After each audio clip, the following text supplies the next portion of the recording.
ప్రభువు పేరట మీ అందరికీ శుభాభివందనములు. ఈ రోజు మన అనుదిన వాక్య ధ్యానమైన ఎడారిలో సెలయేర్లలోని వాక్యము.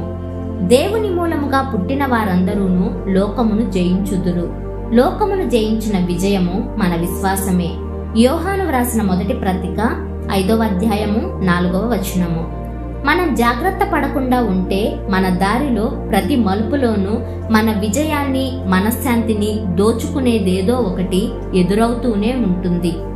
దేవుని పిల్లల్ని తప్పుదారి పట్టించి నాశనం చేసే వ్యవహారాన్ని ఇంకా సైతాను విరమించుకోలేదు. ప్రతి మైలురాయి దగ్గర ప్రతివారు ఆగి జాగ్రత్తగా తమ అనుభవాల థర్మామీటర్ని సరిచూసుకోవాలి. ఉష్ణోగ్రత తగినంతగా ఉందో లేదోనని. కొన్నిసార్లు అపజయపు కోరల్లో నుంచి కూడా విజయాన్ని చేజిక్కించుకోవడం సాధ్యమే.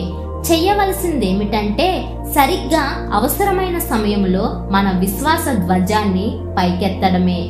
విశ్వాసం ఎలాంటి పరిస్థితినైనా మార్చేయగలదు. అది ఎంత చీకటైనప్పటికీ, వచ్చిన కష్టం ఎంత క్లిష్టమైనప్పటికీ, ఒక్క క్షణం యథార్థమైన విశ్వాసంతో హృదయాన్ని దేవునికి ఎత్తి పట్టుకుంటే చాలు. కనురెప్పపాటులో ఆ విశ్వాసం ఆ పరిస్థితుల్ని మార్చేస్తుంది. విడిపించే శక్తిమంతుడు మన దేవుడు. దేవుడిపై విశ్వాసం ప్రతి క్షణము ఇస్తుంది విజయము. భయము, బాధ, పాపం, దుఃఖం అన్నీ ఓడిపోతాయి దేవుడిపై అన్నింటినీ గెలిచే మన విశ్వాసం. నేడు నల్ల మబ్బులు కమ్మినా విశ్వాసం ప్రదర్శిస్తే సూర్యుడు వెలుగుతాడు. నా బాటల్ని సిద్ధం చేశాడు దేవుడే. ఇప్పుడు ఎప్పుడు ఉంచండి విశ్వాసం. విశ్వాసం ఉన్నవాళ్లు విశ్రమించరు.